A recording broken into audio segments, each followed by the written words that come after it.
Oh, now we might.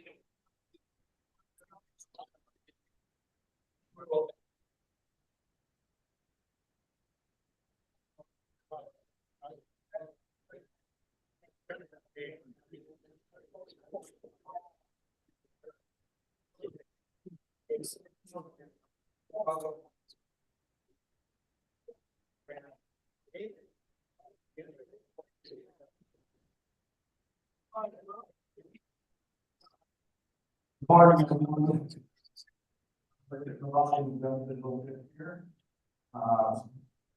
The call is meeting of the Wabaga County Board to order. This is the annual session for the public hearing of the 2026 budget and the 85.21 transportation services meeting. Please hit your roll call buttons, your sign in.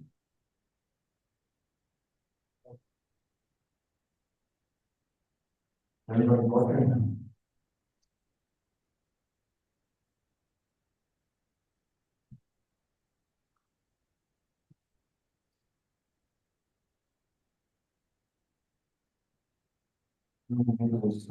Julie? Yes, Supervisor Chair Morak is appearing via Zoom today. Supervisor Miller, can you get your present button?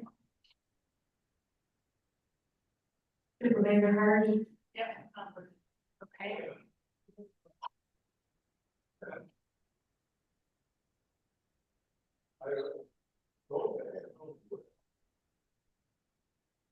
Anybody else have any issues with their screen before I?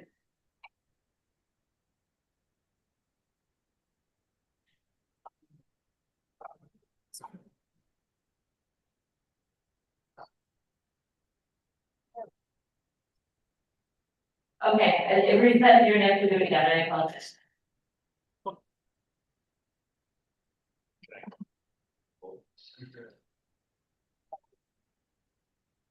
That's right.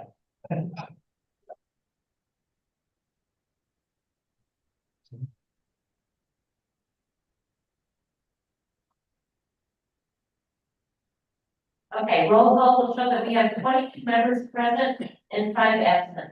Thank you. As opening meeting statement, requirement is satisfied. Yes, I have.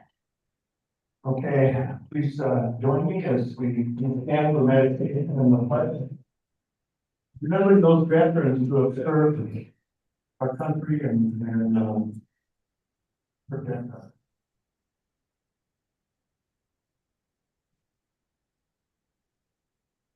I pledge allegiance to the flag of the United States of America and to the republic for which it stands, one nation, under God, indivisible, with liberty and justice for all.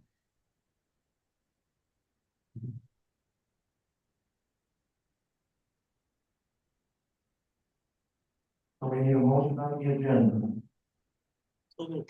Supervisor Draw. Moved, second by Supervisor Fedowitz. Any questions? Please vote.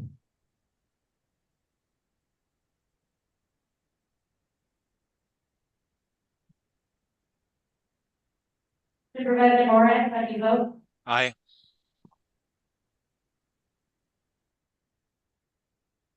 Last chance to vote. That carries 22-0. Next, we have the minutes from October 28, 2025. Supervisor Prater, move, and Supervisor Yeager, second. Please vote.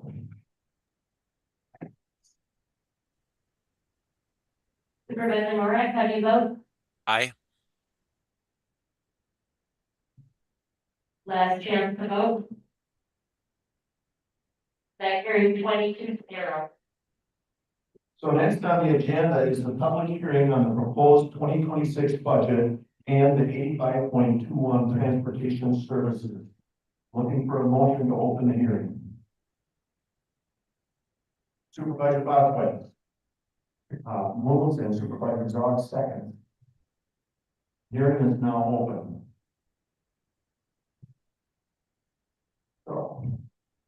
Anyone wishing to speak? A 3-minute time limit will be imposed for questions and comments. Responses by staff will not have 3-minute time limit. Any questions? Any questions? Third call, any questions? Seeing none, is in order to have a motion to close the hearing. We would need to vote on that. Okay. Move to vote on the open session. Open this session. Thank you. Please vote.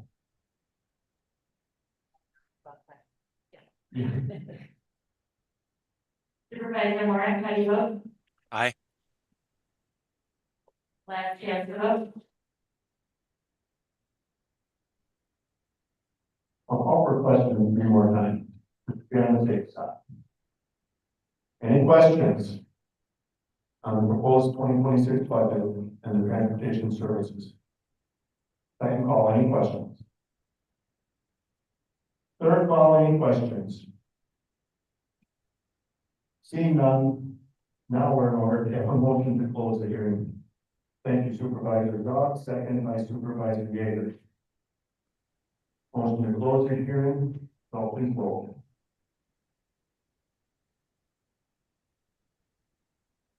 Supervisor Moran, how do you vote? Aye. Last chance to vote. That carries 22-0.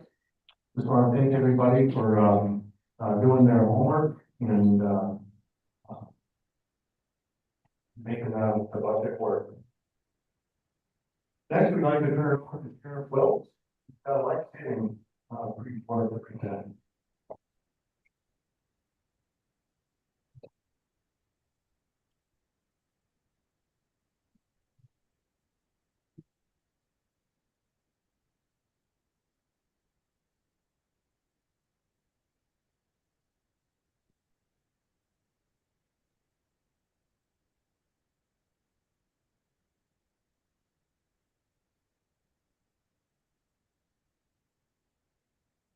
Good morning, Supervisors. Before we begin the awards, Pete, the chief of, okay.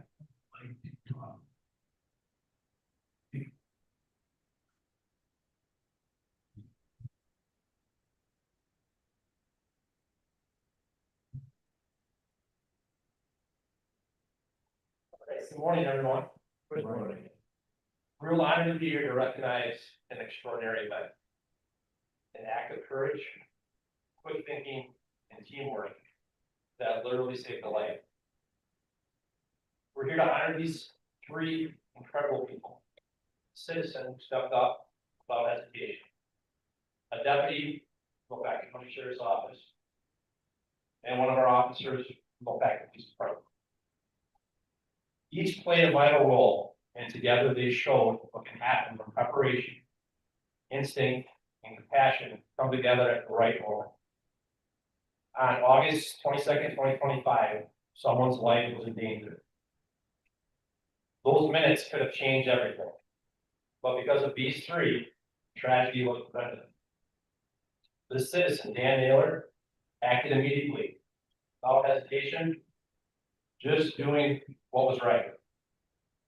And showed what makes our community so special. People looking out for one another. Deputy Dubin and Officer Batt responded with calm, skill, and professionalism. And the way they work together reflects something even bigger. Strong, ongoing partnership between our 2 agencies. Built over years through training, experience, and a shared commitment to this community. I also want to acknowledge Sheriff Wills. We continue to work together, keeping the focus on the people we serve. That's something not every sheriff and chief across the state can say. I have seen personally many struggles to collaborate across the state, and it can affect the communities here in Oaxaca County You've shown that respect, communication, and a shared purpose makes all the difference. Thank you, Sheriff Bowles, for your continued leadership. Thank you again, Mr. Naylor, Deputy Human, and Officer Bat, for your courage, your quick thinking, and your example of service. You remind all of us why we do what we do, and why it's such a privilege to serve this community alongside it. Thank you.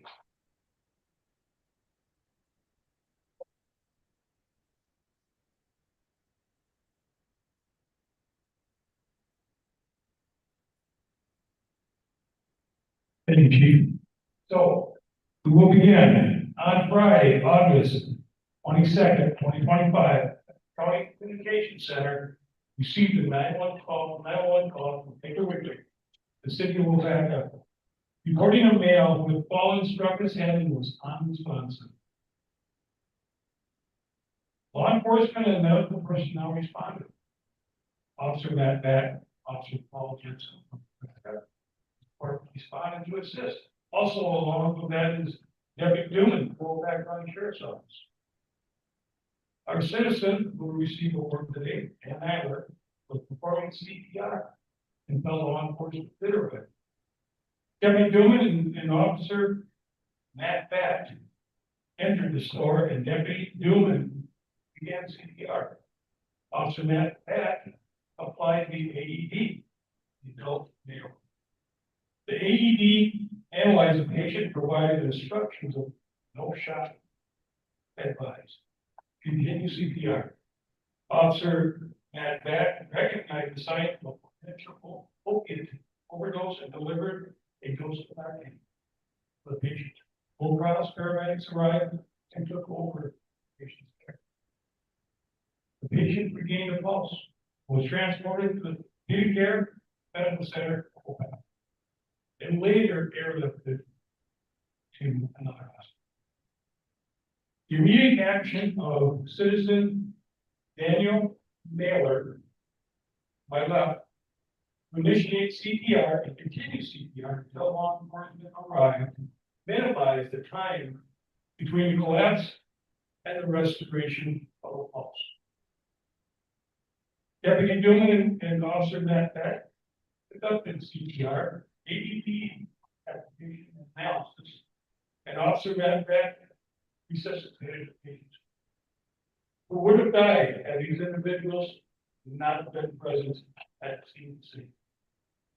So congratulations to Daniel Naylor, Officer Matt Beck, Deputy Newman. Well,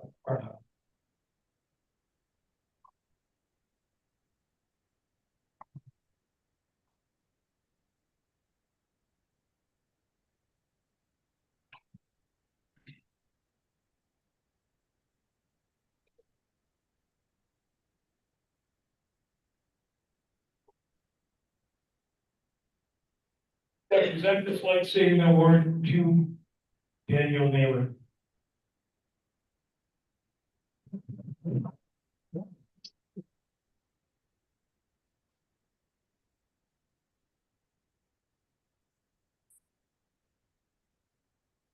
The chief will present the award to Matt.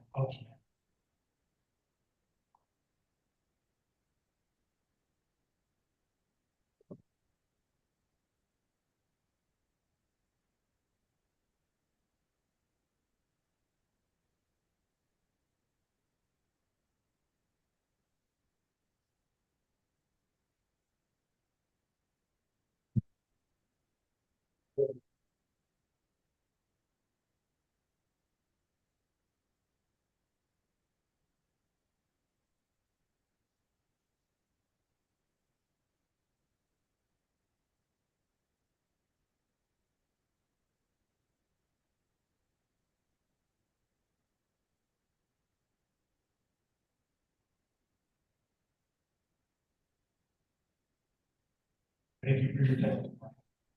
Thank you, Sheriff Earl. Thank you.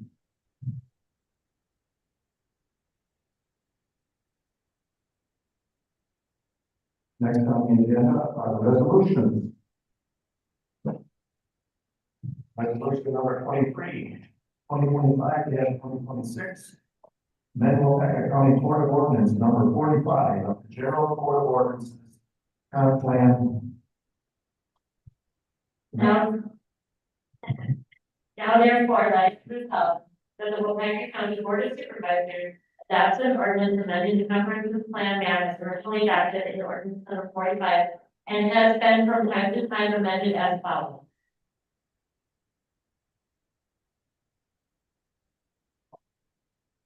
Morning. Morning. This comprehensive plan amendment, we're looking at doing with this one is currently in the forestry district. What we're looking at doing is amending the comprehensive plan, changing that to agriculture to allow for the subsequent rezone or zone map amendment to AWT. The ultimate goal here for the property owner is to split the parcel. In order for them to be able to do that, they need to have an additional development right. And the forestry district and town of Farmington does not give them that, therefore they need to go to the AWT district or pay with entrance.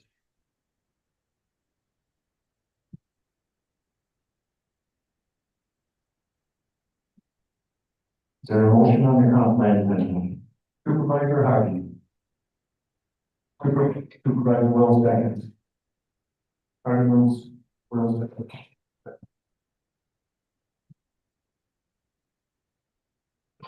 Any questions?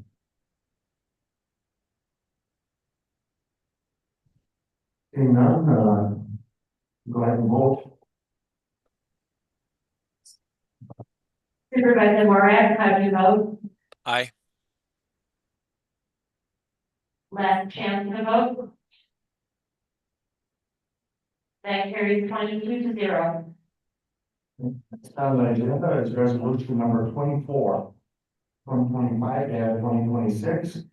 Adopt the 2026 to the year 2030 capital improvement plan. Now therefore be it resolved that the Wilmington County Board of Supervisors hereby approves the 2026 to 2030 capital improvement plan as a guide for future planning. Supervisor Vasquez. Thank you, Supervisor Prater. Thank you, Supervisor Prater. Second. Any questions? Seeing none. Vote. Please vote. Supervisor Morak, how do you vote? Aye. Last chance to vote. That carries 22-0. Next, resolution C. C bullet point, resolution number 2025-2026 budget. Is there a motion? Now therefore be it resolved that the year 2026 budget be adopted at the summary level as printed in the proceedings of the Wilmington County Board of Supervisors. Department heads shall operate their programs as presented in their proposed line item budget. Thank you. Supervisor Spearns moves. There's Supervisor Earl seconds. Any discussion? If there's no further discussion, we can order for a vote.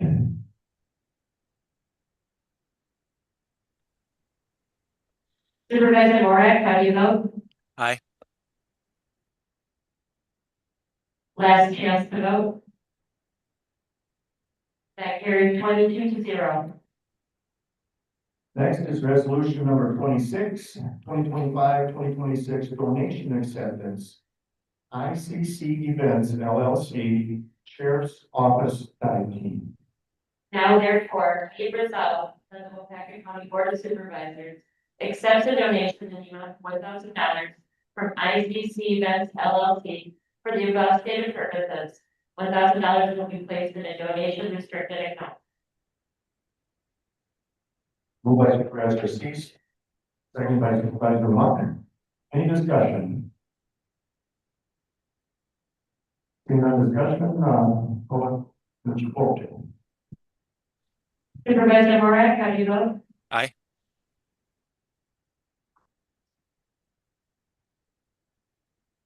Supervisor Tonneson? Opposite? Aye. Last chance to vote. That carries 22-0. Resolution number 28, 2025 2026, donation acceptance.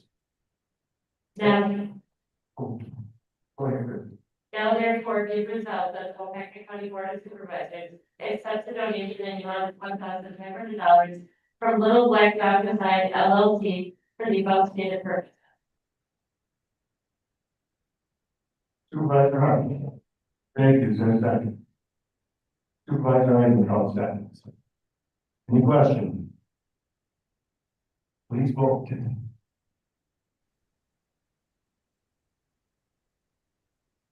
Supervisor Morak, how do you vote? Aye. Last chance to vote. That carries 22-0. Now we'll move on to ordinances, We got one. oh, yes. I don't have that on my.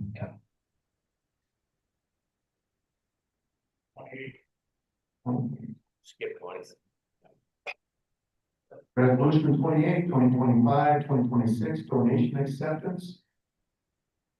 715 Harvest Fest, Sheriff's Office, Diane. Now therefore be it resolved that the Wolfhampton County Board of Supervisors accepts a donation in the amount of $17,300 from 715 Harvest Fest for the above stated purposes. $17,300 will be placed in a donation restricted account. Supervisor Yeager moves, Supervisor Will seconds. Is there any discussion? Seeing none, vote. Supervisor Morak, how do you vote? Aye. Last chance to vote. That carries 22-0. Now we'll move on to ordinances.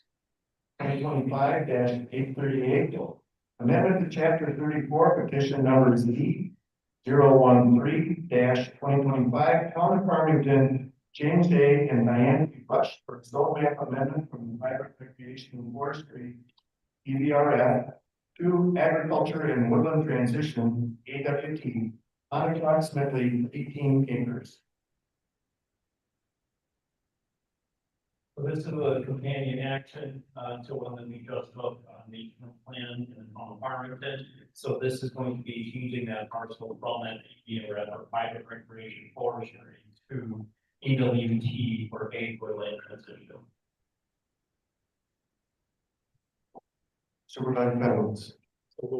Thank you, Mr. President. Supervisor Hardy, seconds. Any questions? Not, proceed to vote. Supervisor Morak, how do you vote? Aye. Last chance to vote. That carries 22-0. Next, we have, another ordinance, 2025-839, amendment to chapter 34. Petition number Z 014-2025, Town of Larrabee, James B. Walton, for a zone map amendment from agriculture and woodland transition AWT district to the rural commercial / neighborhood RC/M district on approximately 12 or 1.5 acres. So as detailed, this is going from the AWT ag land transition to that rural commercial neighborhood. The intention behind this is opening up an outdoor equipment retail sales, and also the placement of a couple of billboards. In order to do that, we need to be in the rural commercial neighborhood. Thank you, moved by Supervisor Nelson. Move to approve. There's a second.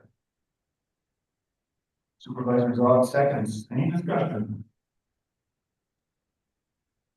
Seeing none, go ahead and vote. Supervisor Morak, how do you vote? Aye. Last chance to vote. That carries 21 with one abstaining. Okay, at this point, let me call on Trustee Cobb. Would like to come forward and do our Veterans Day invitation.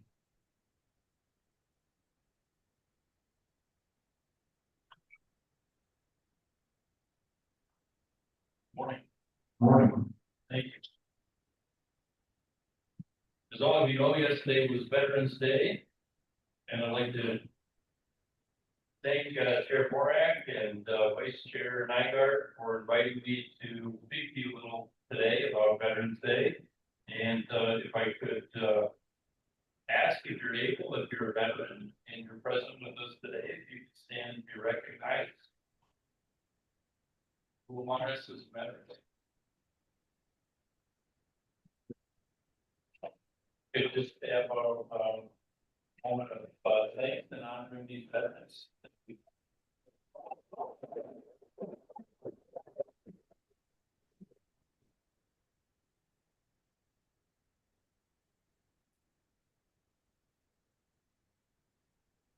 Briefly, Veterans Day honors and thanks all those who served honorably in the military, living in debt, whether in wartime or peace. In fact, Veterans Day is largely intended to thank living veterans for their service, to acknowledge that their contributions to our national security are appreciated, and to underscore the fact that those who are serving and have sacrificed or served have done their duty. Veterans Day is often confused with Memorial Day. And though the two observances serve different purposes and have different histories, Memorial Day has roots in the Civil War effort to memorialize those who died in that war. It has become a modern holiday to remember those from all wars and conflicts who gave their lives in service to the country. Veterans Day is observed at National Cemetery at Arlington on November 11th at 11 a.m. for a color guard made up of members from each branch of the military renders honors to American deceased veterans during a tradition-rich ceremony at the tomb of the unknown soldier, where the president or his representative places a wreath at the tomb and a bugler sounds taps. The balance of the ceremony, including a parade of flags by a veteran service organization, takes place inside the Memorial Amphitheater adjacent to the tomb. So oftentimes Veterans Day, Memorial Day are conflated. It's important to remember that Veterans Day honors and thanks all who honorably served, primarily those living and dead, and Memorial Day honors those who have passed in service to the country, gave the ultimate sacrifice. Just a little bit of history and information delineating those two great remembrance. So, with that, I'd like to read off and honor each of the employee veterans who we honor each year through our Roll of Honor program. Many of you have received it. And we are honored to have 30 employees who are also military veterans. And this program has been going on now for several years here at Waupaca County. And we have 30 employees who are also military veterans. And a combined total of 239 years of military service. So that's quite an accomplishment.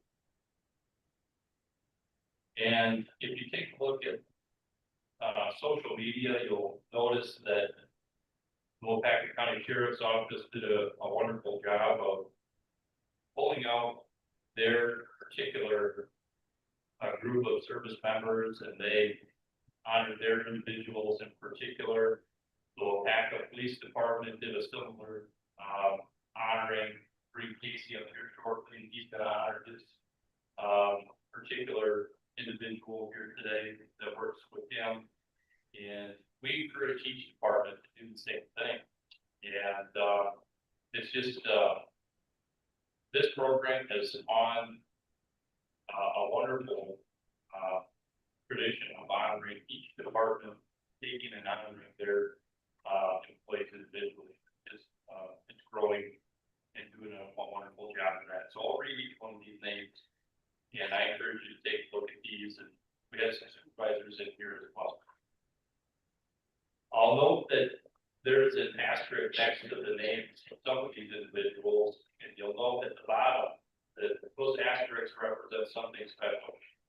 And those asterisks either represent combat tour of duty or a single strategic nuclear deterrent control or a nuclear missile sub.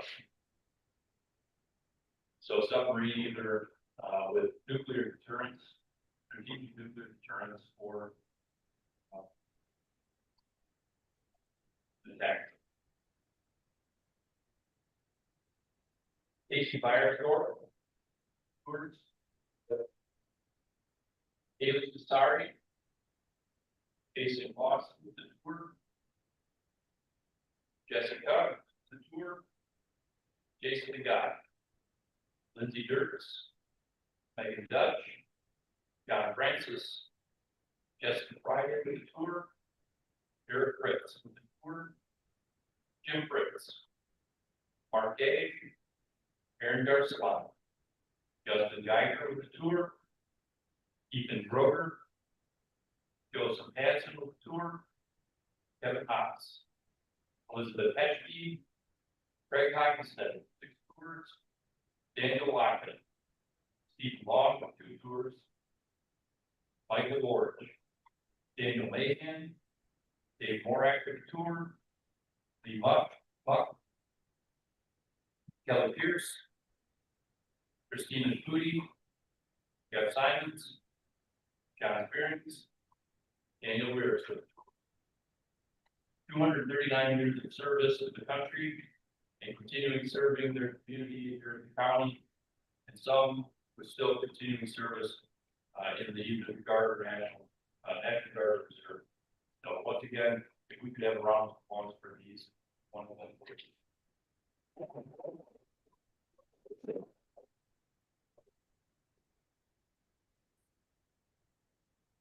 We could have Casey bring your guy up. He's going to have first of all this amazing.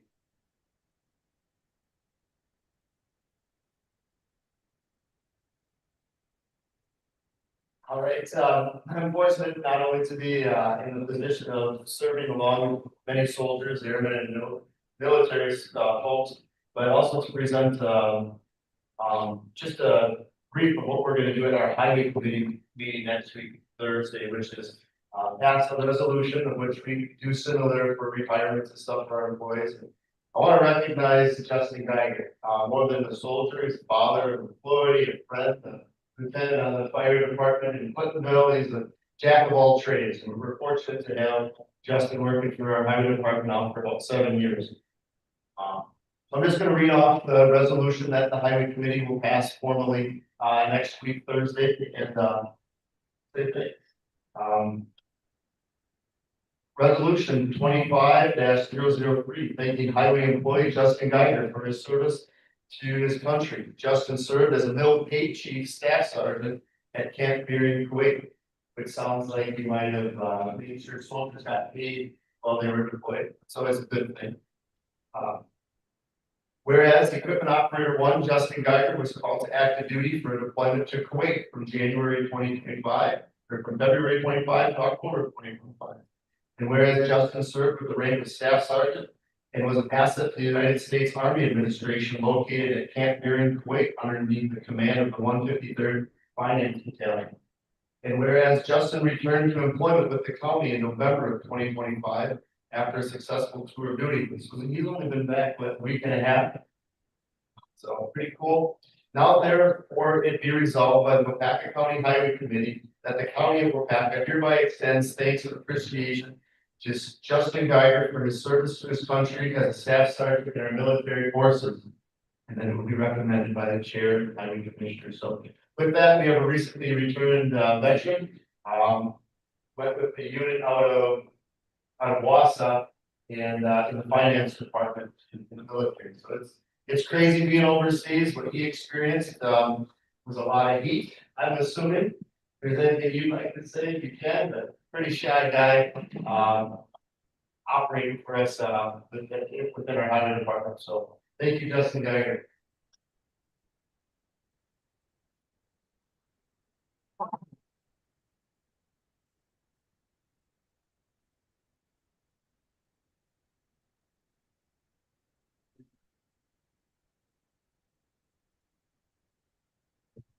All our veterans. Well, move on to the Department of Human Services program presentation, Barry.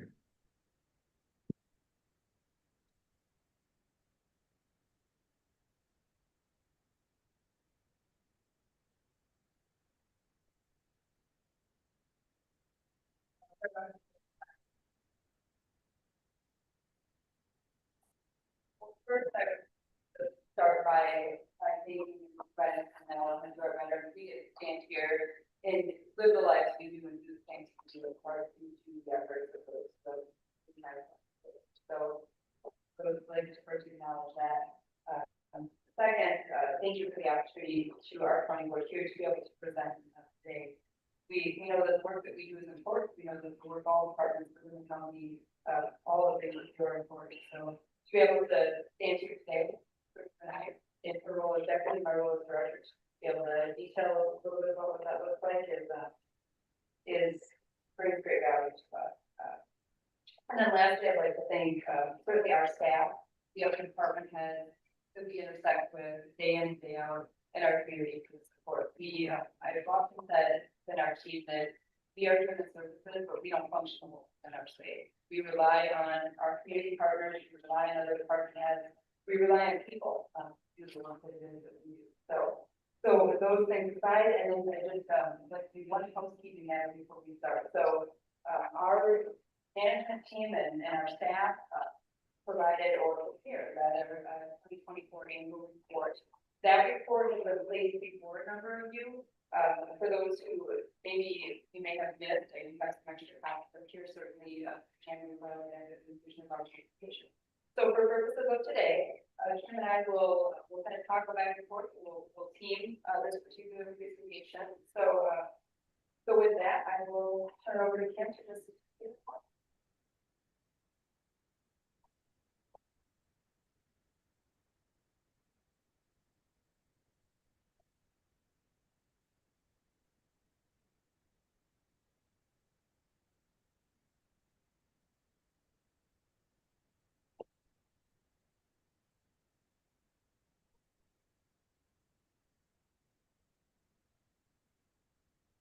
It's hard, right?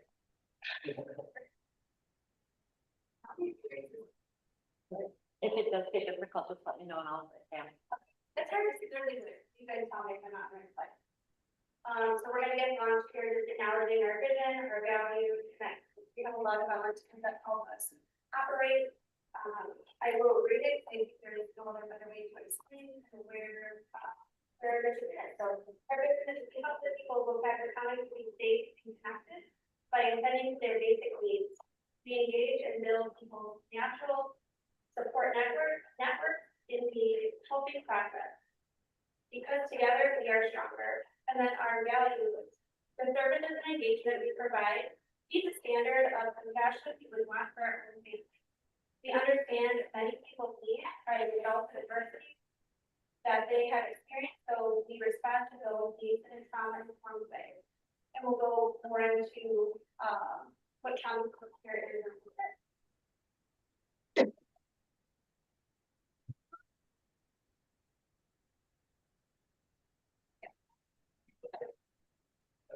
All right, next we'll talk a little bit about our Department of Human Services leadership at all level. So we report not only to our Region 4, we report of course to you as a county board of supervisors. So recognizing that the county board of supervisors really has a dual role here, legislative and maybe policy decisions, resolutions, ordinances, and other actions, and administrative by supporting county administration through field work. And then our DHS board. We report to a group of board supervisors, board supervisors have 3 citizen members, who serve within our human services board, who provide, guidance to us and we, meet on monthly basis. But, and then there's Kim and I, from the administrative perspective, so we team together and work to provide support to the department as a whole. And then we have managers who try to support to over the individual program in the area, we'll talk a little more about what those look like, within our department, and then support program staff. So recognizing leadership is along our department. So our program staff work to enact a number of mandated and discretionary programs that we work within, supporting programs within the department and supporting our department. And then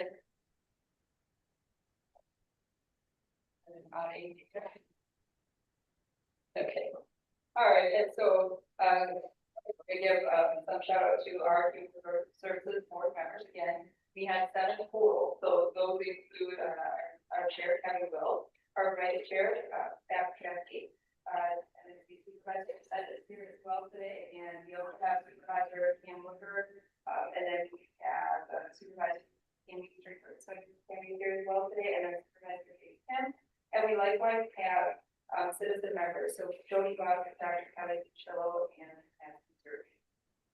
to provide a great deal of support to us in our space.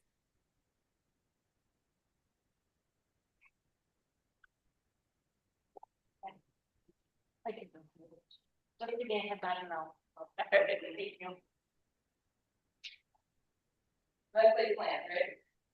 So then embedded within our lead structure as well, we have a human services board, and then we have a subcommittee within that board. So we have the ADRC, Aging Advisory Committee, so embedded within that, or not within them, so within, we're reporting up to our ADRC, Aging Advisory Committee, we have a Nutrition Advisory Council, as well as our Transportation Committee. And then we also have our interagency coordinating council. And so that is made up of a number of, we have a lot of C acronyms in our space. So coordinated services team, our comprehensive services team, our children's community options program. So those particular entities, along with some community partners, make up the interagency coordinating council. All right, let's see. So this is just a snapshot of our org chart. So Kim and I serve as director and deputy director, and then so Kim onboarded with us in February of this year, really looking at things from the perspective of how do we balance out the work that is required for the human services space. Kim has a phenomenal clinical background and just a great depth of experience. So Kim really works closely with our behavioral health services team, as well as our family and community services team. And then while not identified within the 2025 structure, up there, we also took on our growth program, and so Kim has really taken over within that space and looked to provide some great support to our growth program. And then all of the other managers I work closely with, although Kim and I connect for the new depending on the topic or the particular matter that we're dealing with together to look at results and to support the team in this space.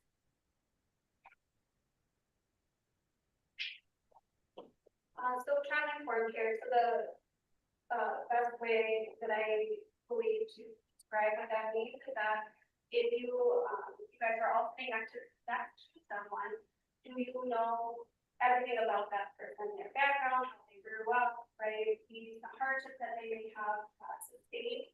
Just like that's the way we approach our consumers. When they're walking through our door, we don't pretend to know them just by their demographic, right? So stay very mindful and open-ended, open-minded with consumers, just acknowledging that they may have had experiences that I haven't had.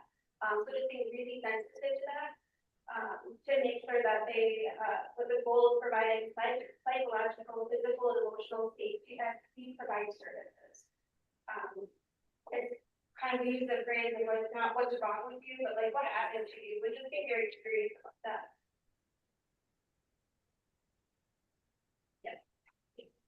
So next we're just going to go through our service areas like we already have acknowledged.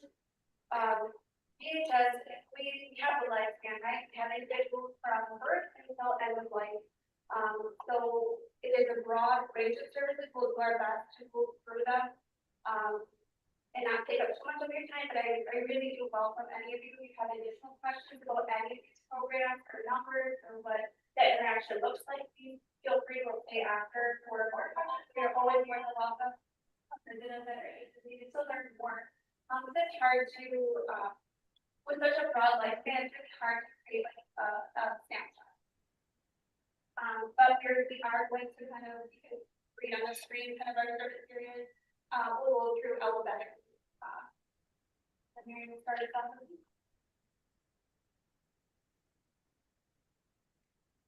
All right, so our Aging and Disability Resource Center has a number of pockets embedded within it, and we were told we were limited to about 20 minutes today, so we'll try to stick.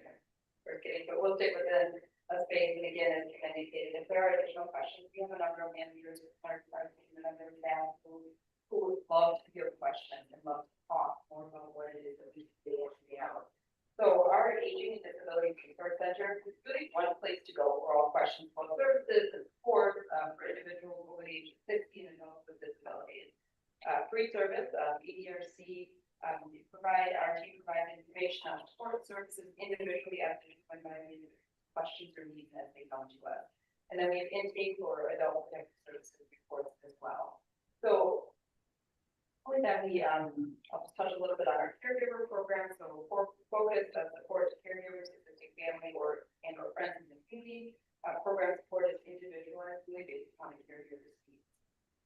And then moving into our nutrition program. So we have programs available for individuals. We have programs available for individuals over the age of 60. So we have congregate dining, we have Easter 60, and home meals. We've had a lot of conversation within our team and our board setting as well about what our program looks like as far as some of those congregate dining pieces. Easter 60 has grown, I think, tremendously and has been a real asset, I think, to the communities that it sits within. And of course, home delivered meals, recognizing the importance of feeding individuals who may not be as mobile and people who get into space in the community to either get groceries or to provide or to have meals within their home. So really valuable service. Participants of our nutrition program are providing nutritious meals from local restaurants, so that brings some great value. And participants are invited to contribute towards the cost of their meals. The suggested contribution that we currently have is at $5. And then moving forward to specifically our adult protective services program, so that team is tasked with investigating reports of abuse or neglect of adults. And so the team also works very closely with our corporation home about guardianship or protective placement for individuals. And then lastly, within that space, we'll talk a little bit about the transportation program. So rides are provided by volunteers within that program to medical appointments, grocery shopping, care appointments, senior nutrition program, dealing with 15 congregate dining. Eligible participants are over the age of 60 and individuals. And then riders are charged a fee based on the length of trip for this year. And so those were previously spent at about $2.50 to $50 per ride, depending on proximity. And these, so those rates though have slightly was pretty good budget period. So next we will talk a little bit about the year and all. Our behavioral health division is separated into outpatient treatment services and then wraparound treatment services. So there's a manager over each division, one for outpatient, one for wraparound. So mental health and substance use disorder outpatient treatment is typically 1 time per week. We have four mental health therapists, 1 substance abuse therapist, and then 2 of those mental health therapists are going to be trained for substance use as well. So if an individual comes in seeking services that have maybe depression and alcohol use disorder, 2 of those therapists can co-treat that at the same time versus having a substance use disorder counselor administer. Right now their caseload is about 318 individuals in our community, divided by those 5 individuals. Psychiatry, we have 2 contracted psychiatrists. Their caseload is about 373 students in our community, divided by those 2 individuals. Psychiatry is typically 6 to 8 weeks, depending on acuity or how sick an individual is, and how often they would be taking for medication evaluation. For medication, they might want to see them once weekly. If they're pretty stable on their medication list, they might kind of push that out a couple of months. All of our providers are credentialed with both private and state insurance, so we really look to recapture revenue in that way of providing the service and then capturing that through our insurance company. OWI assessment, we have an individual that has our OWI program. We completed 200 OWI and then SDOT is a program for individuals that have second or third time OWI offenses. And it's an alternative to a jail stay. So they come in either once a month or 12 months if they're able to do that, and any recommendation that clinician wants them to. If they are able to do that, they get time off of their sentence. If you're unable to complete what that person is asking, then they have to do that. So, again, more of these. So the CCS program, is a program in our background program. That program provides rehabilitative mental health and substance disorder services to themselves and their families. And really, it is for individuals that outpatient services is not enough. That one time a week is not cutting it. And to prevent recurrent hospitalization, that higher level of care, we try to wrap around and then we'll have a therapist, they'll have a skill developer, they'll have people kind of wrapping around them going into their home to try to prevent them from going back into the hospital, getting re-stabilized in their community, and then they kind of back up. They kind of hold them and then kind of relaunch them into the community so they no longer need those higher level of care services. At this time, there are 65 consumers in our CCS program. CST is providing services for adults living with serious persistent mental illness. Those would be your psychotic disorders such as schizophrenia, bipolar disorders, things like that. So individuals that at one point in our history would have probably been institutionalized, but in a hospital for the remainder of their life. Now the model nationally is that we want those individuals to remain in their communities of origin. How do we help them lead their best lives in their communities and in a safe way? So again, our teams kind of wrap around, give you medication stocks in the morning and PM, it gives them that their medication plans and feeling well. We help them do grocery shopping for social activities in the community and really kind of fostering that, living their best life in the community. At the end of 20 program. Crisis intervention. So this is again a life and service. In 2024, they responded to 978 calls in our community. In October this year, they're at 764 calls. So these calls are typically from law enforcement, from school, community, stating like this person making statements, maybe of being unsafe, typically or having suicidal thoughts or planning or intent of maybe hurt someone else. Or maybe they're at risk of hurting themselves by being so sick that they don't know that it's -30 and they don't have a code number. They forgot to put shoes on just because it's not in a good state. So that would be like an active omission of like, due to my mental health, I don't know how to take care of myself. So therefore, our crisis workers can intervene and kind of help them that they need. Crisis can be involuntary or voluntary. You get calls of people that are just like, hey, can you help me leave this bathroom? So there's situations where we'll get calls where we have to maybe take someone's rights away and be hospitalized, but also a lot of calls where they're just calling asking for help or support, and the workers are able to kind of bring them to where they need to go as well.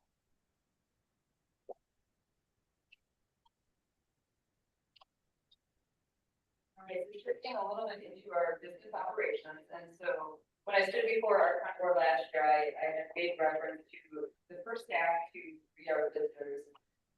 When an individual walks in, is really what I consider to be a direct first impression, right? Those are the individuals who currently within our 600 building space that we've been completed in that area. And so those are individuals that are directing consumers, really looking to use trauma-informed care principles to help customers and really consumers and coworkers to feel safe and protected in that space.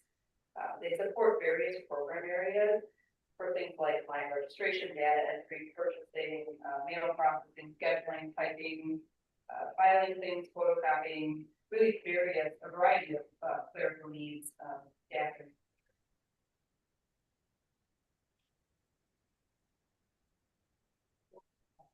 Into our child and youth services. So there are really three different pockets that sit within our child and youth services team, that being our child welfare team, often referred to as CPS. So that along with our youth justice team and then our foster and youth care program. So the child protective services team links to a goal of supporting parents and caregivers and making necessary changes so children really and their families are safe and protected within their home. We function very closely with the Wisconsin Department of Children and Families within that space. Our primary goal with working with families, again, is to keep children in the home if this can be done safely. If this cannot be done safely, the goal is really to help the parents that we work with to reach behavioral change, to identify safety threats, to allow children to be identified. We also currently work to provide permanency for children who care they cannot be safe by with their parents or parents. So that really looks like during the guardianship, or eventually terminating a parent's rights and then pursue adoption for a child or children. We partner closely with numerous community resources and services to assist families. So one of the things that certainly happens when we intersect with families and we're in a space where there's a state court involvement. We do that in partnership with our corporation counsel's office. We have orders that we secure that have services, they cover the scope of services we need to provide care for a family, and then things that a parent needs to do in order to have their child safe. So that's our child protective services team, and then embedded also within this team we have justice, and so youth justice services are provided to you or referred to us, often law enforcement and their families, so providing services to both youth as well as their families to promote safety for the youth, their family and community. So services again really focus on safety, accountability, and rehabilitation of the youth using evidence-based practice. We work in partnership with, again, similar to our CPS, we work in partnership with our schools and our law enforcement team members and the community to assist young individuals and their families in strengthening their connections with each other and with those communities, and looking to really find positive supports for youth within the community. As part of our services to the community, we at times also attempt to collect restitution for victims as well in this space. Our youth justice matters, if we do intersect with the court, those are handled by our office. And then lastly, our foster and kinship care program. Those programs are really provided for children who need to be moved from a parent's care for safety reasons, and so temporarily or permanently placed with a relative or a foster care provider. We also, within that program, we license individuals and families who wish to become licensed foster parents. And then kinship care, we also work through licensing under that. And it's similar to foster care, which children are placed in the care of adults. That will transition to economic support. So within the economic support space, this particular program serves low income individuals and families within our county by helping them have access to healthcare, quality childcare while they're at work or perhaps attending school. We also subcontract with other agencies to offer child care provider services and energy services and fraud investigation services. And our economic support team, similar to other counties, so we're part of a national. So calls come in, then they might be fielded, we might have a Packard County resident, whose call is fielded ultimately by an out of the, county economic support team member. So our consortium, works very, very closely, we have a wonderful support system within that space. And so we really have found that the consortium model works well. So I'll touch a little bit, I guess, just, sorry, you have to go through that. So within the thinking back to economic support, so healthcare really is medical assistance, includes bad care, which is the term many are familiar with, food shares, so supplement assistance programs, for staff, benefits that are depositing on in or child care, especially supports families by subsidizing a portion of the cost of child care. And then the caretaker supplement, which is a cash benefit parents receive as provide based on how many children they have. And we recognize that we give this presentation, there's been a lot of talk about food share and a lot of talk about benefits and what the status of things are, just based upon the government shutdown. And so we're continuing to work within our space to be able to provide information internally to our team members as far as how to best support customers and have concerns that they call in wondering about the status of things. And so we're continuing to work not only on that end, but then also with our state partners to continue to receive information so that we have the most up-to-date information in the specific quickly often in the space as of late. So just wanting to make sure that we are to support our consumers that really want to benefits.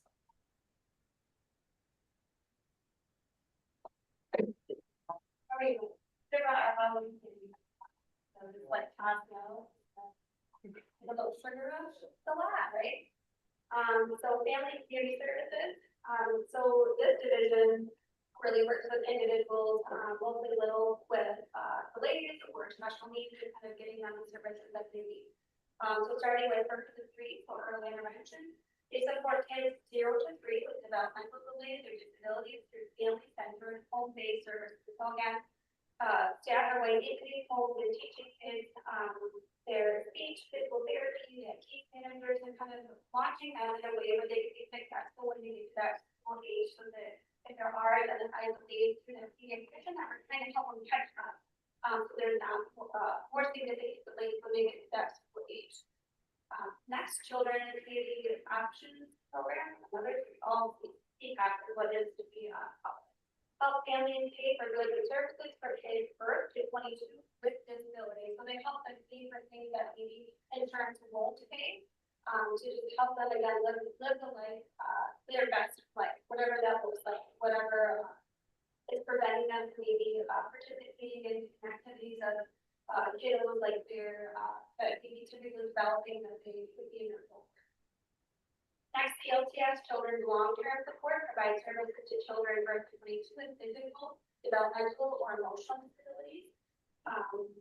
All kids in CLTS are also enrolled in that CPAP program, but kids may be enrolled in CPAP independent from CLTS. They kind of care sometimes and not care other times. And then coordinated services in CSP, they help children birth 22 with complex behavioral health by holistically looking at the family system. So the manager of this program always says it's like good old social work, right? Like you get notice from school, hey, the kiddo is just really struggling, we're not quite sure what's going on. They get a case manager getting it back, like, oh, they're struggling with, stuff at home, oh, maybe they have a behavioral health diagnosis. They kind of do that good old social working investigative, like what is actually going on and what services would they benefit from.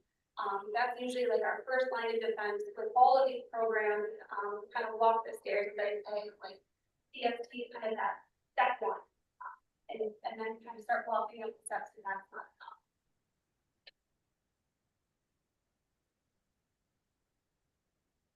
All right, so working our way into the spectrum today. So our DHS program, one of the things that we often talk about within our space is the recognition that we have mandatory programs, we have discretionary programs. And so at one of our more recent meetings, we had gone to some length to prepare a document for our county board here, relative to what that looks like.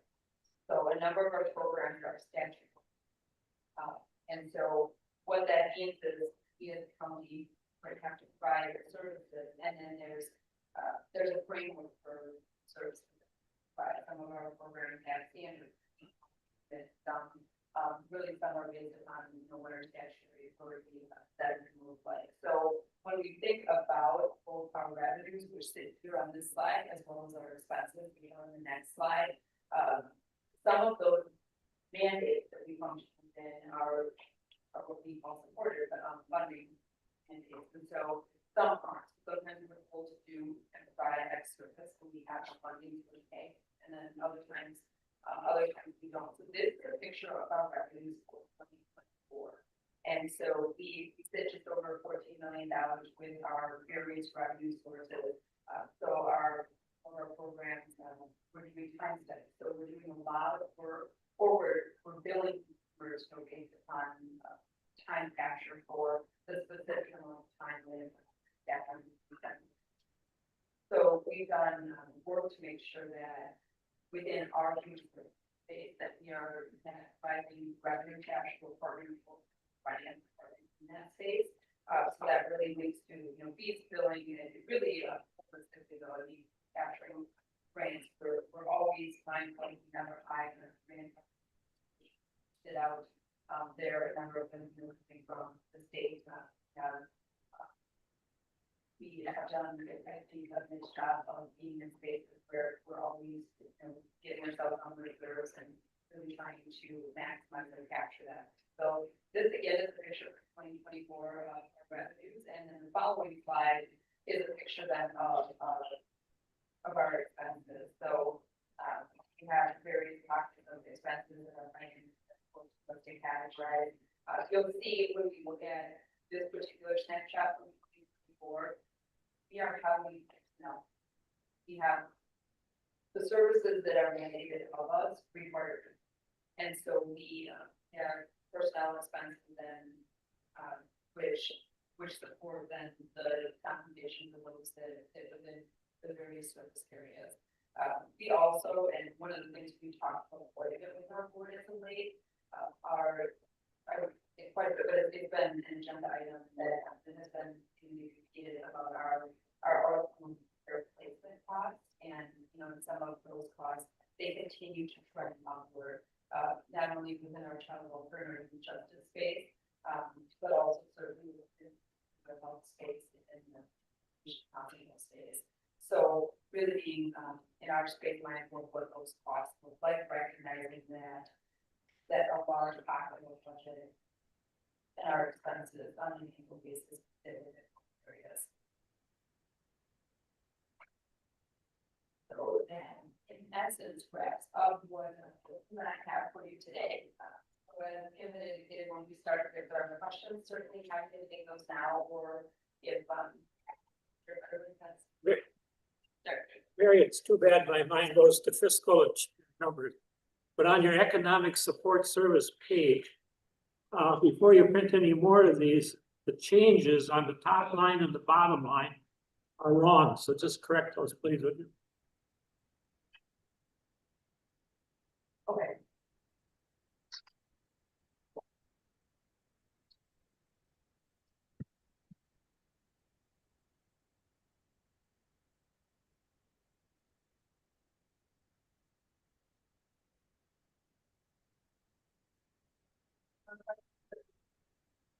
okay. So thank you again for your time. We appreciate the opportunity to tell you what it is that we do.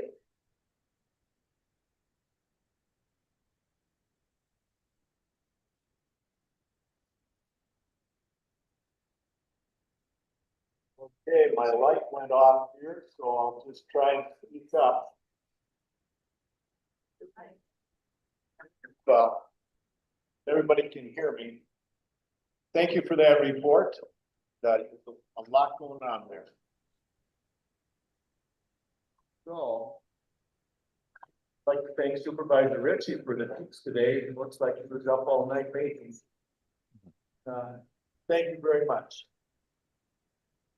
The clerk's office is established for all the supervisors, so just planning ahead a little bit. So keep looking through that. And what we're going to be needing to take care of.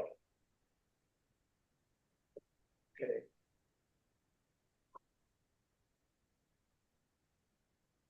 And I told Diane and Christie both to kick me under the table. They're both too nice to do anything. So anyway, thanks for bearing with me today. Next, we're on to appointments. Reappointment of Jessica Friday and Brandy Surprise to the Veterans Service Commission for a 3-year term ending November 2027. Supervisor Vasquez moves, second by Supervisor Monk. Discussion. Seeing none, we'll vote. Supervisor Morak, how do you vote? Aye.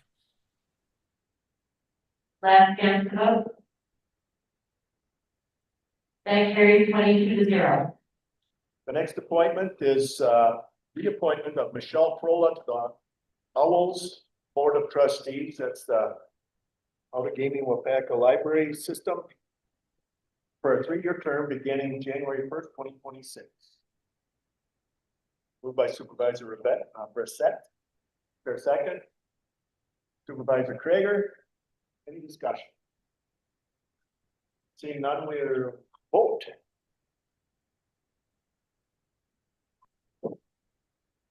Supervisor Morak, how do you vote? Aye.